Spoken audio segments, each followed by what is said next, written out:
17वीं लोकसभा का आखिरी सत्र और सत्र का आखिरी दिन। आदरणीय अध्यक्ष जी, चुनाव बहुत दूर नहीं है, कुछ लोगों को थोड़ी घबराहट रहती होगी। वैसे तो सत्र समापन के मौके पर प्रधानमंत्री नरेंद्र मोदी ने अपने संबोधन में सीधे सीधे तो कुछ नहीं कहा, लेकिन इशारों इशारों में बता गए कि आने वाले लोकसभा चुनाव में माहौल क्या होगा और सियासत की चाल क्या होगी। राम मंदिर को लेकर के कोई हिम्मत दिखाते हैं, कुछ लोग मैदान छोड़ के भाग जाते हैं, लेकिन फिर भी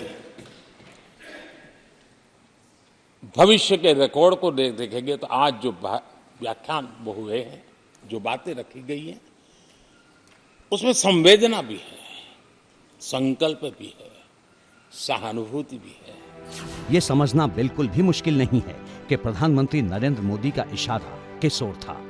प्रधानमंत्री मोदी ने संसद सत्र के समापन से ठीक पहले विपक्ष को बता दिया कि चुनाव में राम मंदिर बीजेपी की रणनीति का अहम हिस्सा होने वाला है और राम मंदिर की प्राण प्रतिष्ठा से दूरी विपक्ष को कितनी भारी पड़ने वाली है, या यूं कहें कि 17वीं लोकसभा के आखिरी सत्र के समापन पर प्रधानमंत्री मोदी ने अपना राम बाण चला दिया है। सबका साथ सबका विकास के मंत्र को आगे बढ़ाने का उसमें तत्व,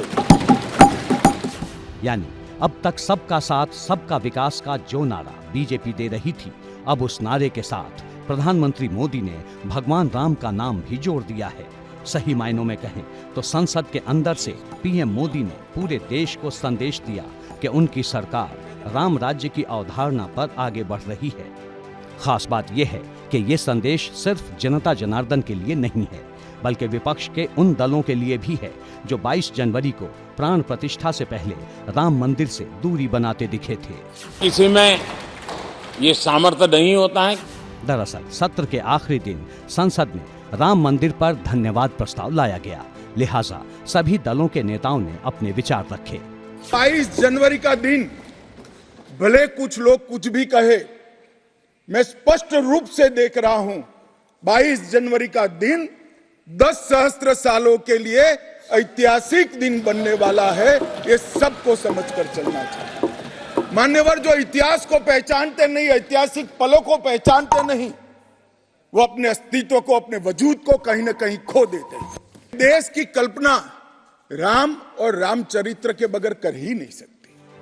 इस दौरान कांग्रेस के कई नेताओं ने भी अपनी राय रखी, लेकिन कांग्रेस सांसदों का ज्यादातर फोकस बीजेपी पर यह आरोप लगाने पर रहा कि बीजेपी भगवान राम का इस्तेमाल राजनीति के लिए कर रही है। श्री राम में प्यार और सद्भावना होना चाहिए, लेकिन आपके जैसी राम में हमेशा कटुता और क्रोध सुनाई देता है। ऐसा क्यों? पढ़ा ही नहीं है राम को, पढ़ा ही नहीं है कभी। कांग्रेस क्रोध क्यों? राम सबका है, राम सबका है। राम ही मोहब्बत का पैगाम है, तो फिर राम के नाम पर नफरत कैसे फैलाई जा सकती है? जब राम वचन की मर्यादा के लिए 14 साल का वनवास है, तो फिर हुक्मरान रोज वचन तोड़ सत्ता का भोग कैसे कर पाते हैं? जब राम न्याय के प्रतीक हैं, तो फिर समाज के मठाधीश राम के नाम पर शोषित और वंचितों के खिलाफ चौतरफा अन्याय कैसे कर सकते हैं?